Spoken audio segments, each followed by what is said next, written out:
Hidden bars with secret passwords, jazz-filled nights that defy the law, and spirits that linger long after last call. Tonight we're stepping back in time to the Roaring Twenties, to the clandestine world of speakeasies, but tread carefully. One is a true story, a tale so chilling it's been whispered for generations. The other two, they're just imaginative stories. Can you figure out which one is real? If you're new here, we delve into the bizarre, the paranormal, and the extraordinary every single day. Don't miss out. Subscribe to the channel and ring that bell so you're always in the know when a new video drops. Now let's begin. Story 1, 21 Club. In the bustling heart of New York City, hidden among towering skyscrapers and bustling streets, lies an unassuming establishment known as the 21 Club. With its iron jockey statues lining the entrance and its storied history dating back to the Roaring Twenties, the 21 Club serves as a relic of a bygone era, a time of bootleggers, gangsters, and lavish parties that roared on until dawn. But what many of its elite patrons don't realize is that the 21 Club is a place where the boundaries between the living and the dead blur, a place haunted by the ghosts of its turbulent past. The club's origins are rooted in the tumultuous days of Prohibition. It started as a clandestine bar, a speakeasy operated by Jack Crendler and Charlie Burns. Amid a city teeming with covert watering holes, the 21 Club distinguished itself through elaborate security measures designed to outwit law enforcement. Trap doors, hidden chutes for dumping liquor, and a complex system of levers that could flip the bar's shelves, hiding the alcohol and revealing innocuous groceries, all were innovative attempts to deceive authorities. However, what really set it apart was its clientele. A-list celebrities, politicians, and gangsters like Meyer Lansky all frequented the establishment, turning it into a sanctuary for the city's upper crust. The first odd occurrences began when longtime employees started reporting hearing footsteps on the club's upper levels during the late hours, long after the guests had gone.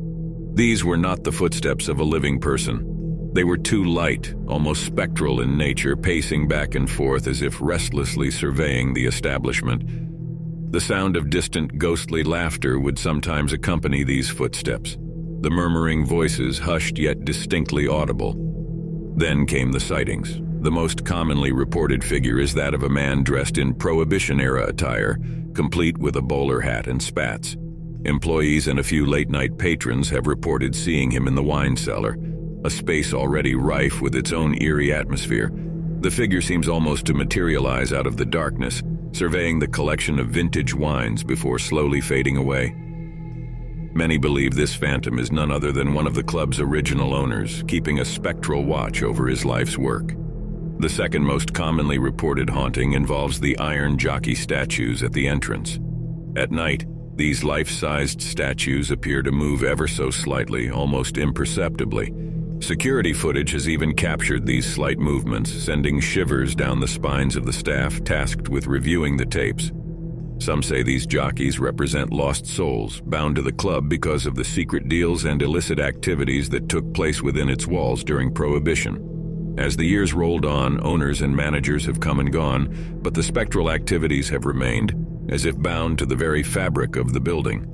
Some staffers even claim to hear the clinking of glasses and faint whispers in the empty dining rooms late at night, as though the ghostly patrons are toasting to a party that never ends.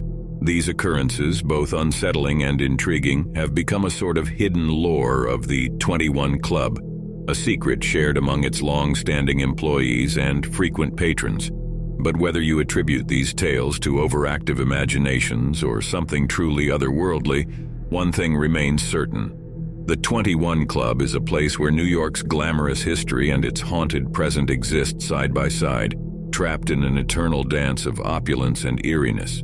So if you ever find yourself with a reservation at this historic establishment, you may be sharing your toast with more than just your companions. You may be the latest guest in a party that has been going on for nearly a century, one that not even death itself could stop. Cheers to that chilling thought. Story 2, The Velvet Cat.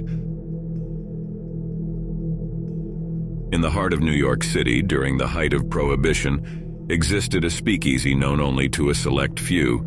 The Velvet Cat was its name, and it was a place where the city's elite gathered to enjoy jazz, cocktails, and the thrill of defying the law. But what most patrons didn't know was that the Velvet Cat harbored a secret darker than the illegal liquor it served. It was a chilly October night when Holly, a young jazz singer, made her debut at the Velvet Cat. She had heard rumors about the place being haunted but dismissed them as mere stories meant to add allure to the underground bar. Her voice was enchanting, and the crowd was instantly captivated. However, as she sang, she felt an inexplicable coldness envelop her, and her stomach churned with anxiety. Holly's performance at the Velvet Cat was a hit. The crowd was entranced by her voice, and the applause was deafening. As she stepped off the stage, she felt a strange urge to approach a lone man sitting at a table in the corner. He was dressed in a 1920s tuxedo, his face partially hidden by the brim of his hat. "Your voice is captivating," he intoned, locking eyes with her. "But you must never sing here again." "Why?" Holly asked, puzzled but also intrigued. "Because this place is cursed. Every singer who has performed here has met an untimely end. They say their souls are trapped." An odd feeling swept over Holly, but thanked the man for his warning. Not sure what to think about the random encounter, she rejoined her friends. Her friend Jessica asked her who she had been talking to. "Just some guy who told me never to sing here again," she replied. Jessica and the others exchanged puzzled glances. "We didn't see anyone at that table, Holly. It looked like you were talking to yourself." Holly looked back at the table and the man had vanished. "He was right there. He told me not to come back, that this place is haunted." "Huh?" Jessica said. "The ghost told you this place is haunted? I didn't hear you slurring up there, but how many drinks did you have tonight?" The group laughed and the night went on as normal. A week later, the Velvet Cat called Holly to perform again. Despite the eerie warning and her gut feeling telling her to decline, she accepted the gig. She needed the money. That night, as she was in the middle of her set, the doors burst open. Police officers swarmed the speakeasy, shouting and overturning tables. In the chaos, a gun went off, and Holly was hit. She collapsed on the stage, her life extinguished in an instant. Weeks later, Jessica ran into the man who owned the building that housed the Velvet Cat. They knew each other since Jessica was a regular who always arrived early to the bar. "Hey, this might sound weird, but the week before Holly died, she saw someone who warned her," Jessica said. She then went on and recalled Holly's story to the owner. She felt dumb for telling him the tale, thinking he'd never believe it, but his expression at the end said otherwise. "That was no ordinary man," he said, his voice barely above a whisper. "That was the ghost of the Velvet Cat's first singer. He's been appearing to performers for years trying to warn them. But few ever listen." Jessica felt a shiver run down her spine. The warning had been real, and now Holly was part of the Velvet Cat's haunted history, a chilling tale that would be told for years to come. Story 3, The Gilded Lily. In the heart of Chicago, during the height of the Roaring Twenties, Frankie the Fist operated one of the most popular speakeasies in town, the Gilded Lily. The joint was known for its jazz, its booze, and a peculiar mirror framed in ornate gold that hung near the entrance. Patrons were encouraged to look into it and say their name, a ritual they were told would bring good luck or misfortune. But the mirror was a one-way glass, a tool Frankie used to size up his clientele. From his hidden vantage point, he'd identify the wealthy patrons ripe for a hustle, the attractive ones to keep the crowd lively, and the troublemakers to keep an eye on. Frankie was a dirtbag, and he used the information he gathered to manipulate, blackmail, and exploit. The Gilded Lily was his playground, and the one-way mirror was his secret weapon. He once identified a wealthy businessman, Mr. Alden, who was a regular at the bar. Frankie found out through his contacts that Alden had a weakness for gambling. One night, Frankie invited him to a friendly poker game in the back room. The game was rigged, of course, and Alden lost a small fortune. Frankie offered Alden to come into business with him, funding some of his more shady endeavors. With Alden having one foot in the water, it was now easy to blackmail him into other favors Frankie needed. Then there was Amanda, a beautiful young woman who frequented the speakeasy. Frankie noticed her through the mirror and decided she would be perfect to seduce politicians and extract valuable information. He manipulated her into believing he was in love with her, only to exploit her trust for his own gain. He threatened her life and her family's life on multiple occasions if she didn't play his game. Frankie also had a knack for identifying undercover cops or rival gang members. He'd spot them through the mirror and then signal his bouncers. Those unlucky enough to be identified would find themselves thrown out into the alley or worse. Frankie was living large and seemed untouchable. It was late into the evening one Saturday night at the Gilded Lily. Frankie was in his usual spot behind the one-way mirror, a glass of whiskey in one hand and a cigar in the other. He had just finished counting the night's earnings and was feeling particularly pleased with himself. That's when the door creaked open and a cloaked figure stepped into the building. Something about this individual set off alarms in Frankie's mind. The figure was tall and moved with a purpose, not even pausing to remove their cloak or hat as was customary. They walked directly up to the mirror as if they knew exactly where they were going. Frankie squinted, trying to get a better look, but the cloak's hood obscured their face. The figure seemed to be talking to the mirror, following the Speakeasy's tradition, but then they paused and pulled something out from under the cloak. Before Frankie could react, a gun was aimed directly at the mirror. A deafening gunshot rang out, shattering the glass and hitting Frankie. The figure stepped through the shattered glass and into the hidden room behind, finishing the job with a barrage of shots before fleeing out the entrance door.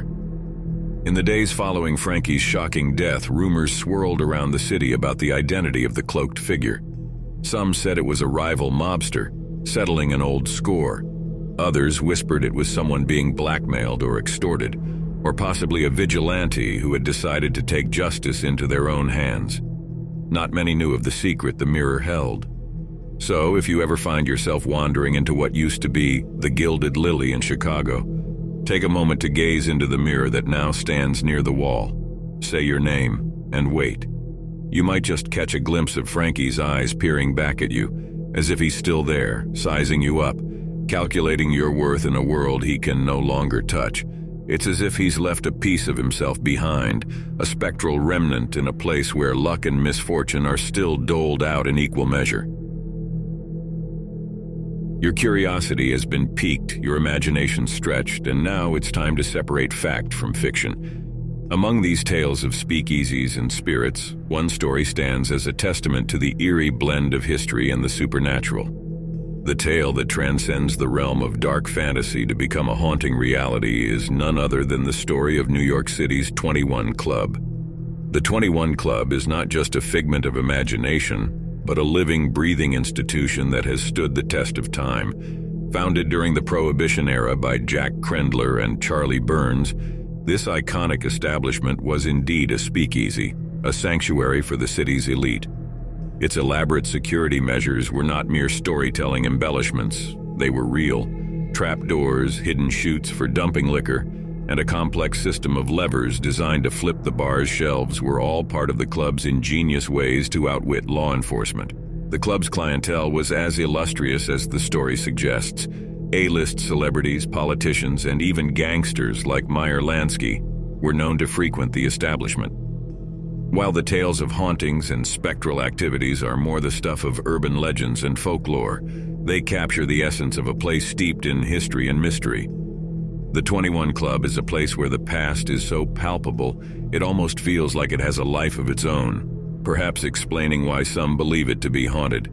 So the next time you find yourself in the Big Apple, consider making a reservation at this historic establishment.